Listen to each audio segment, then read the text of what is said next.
There is a fundamental problem with JDs, job descriptions, in IT, which is often the reason why recruiters don't get enough applicants.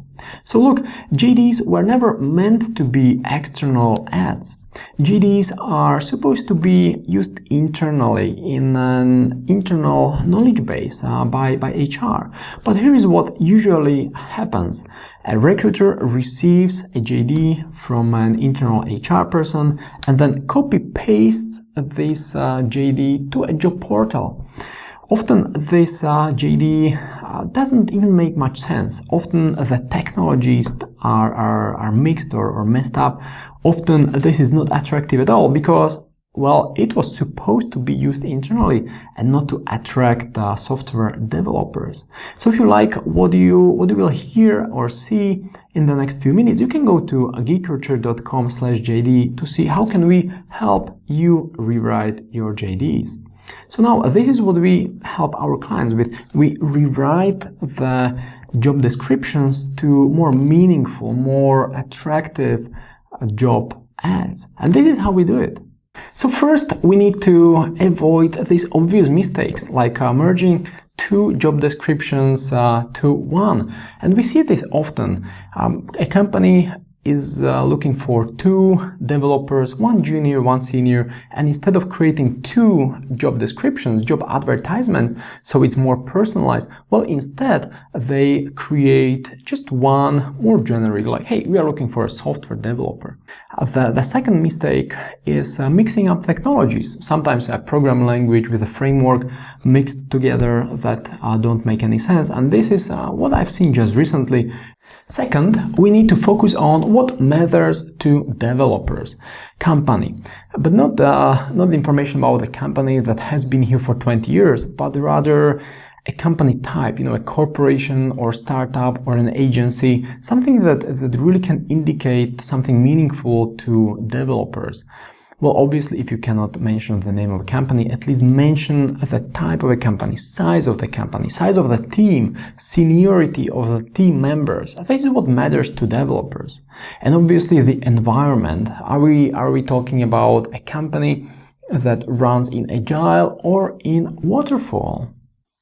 3, some quick wins, something we can really fix quickly, some low-hanging fruit, such as providing links to company profiles on sites like Crunchbase or Glassdoor. And this may not be often possible because you don't want to reveal information about the company, but at least you can write, for example, Glassdoor rating, like Glassdoor rating 4.8. Boom, that's it. You already increase the attractiveness of the job description, in fact, job advertisement. And next, you can tweak it to be a little more attractive. We are getting to a next level here because, besides the job ad, you need to create a tiny little teaser that you would send in a LinkedIn message or via email. And the teaser should be just 3-4 sentences long, not more. And when I create such a teaser, it usually helps me to imagine I'm on a call with a developer. So I imagine I only have 15-20 seconds and I need to focus on the most important elements of the job opportunity. And then you can spice it up a little. Here is what we do when we use some of these marketing and sales techniques. For example, this tiny little sentence that starts with if you are, it continues with and you want. So, for example, if you are a senior Java developer using Spring Framework and you want to join a startup with lots of opportunities to grow professionally, here is what I've got for you. And then you present the offer. Again, we are using some of the marketing and sales approaches. It's not any rocket science, but it helps us to connect with the audience, with developers. And remember, transparency is the key here. A developer receives a dozen or dozens of job offers every week because there is literally zero unemployment in IT, right? So everyone who can code is already coding for a company. So we need to find a way how to get a developer from already well-paid job to follow your opportunity. You also may need to use some of these phrases from design thinking. Like, this is one of the methods I like a lot, because obviously you may not be able to communicate everything transparently. You may not be able to mention the name of the client you are recruiting for, but just use this phrase from Design Sprint. How might we communicate a little more about the Glassdoor rating?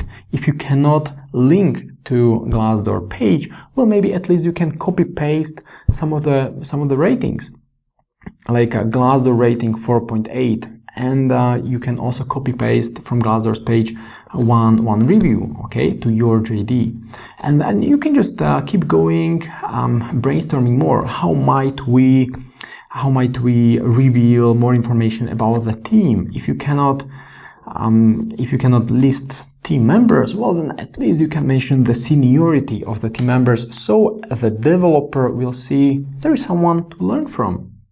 Okay, so this is what we can do at GeekRecruiter. We help our clients rewrite their job descriptions to be more attractive, more meaningful, without these obvious mistakes. If you like what you hear and you would like to see how can we help you also rewrite and eventually hire more developers, just go to geekrecruiter.com/JD.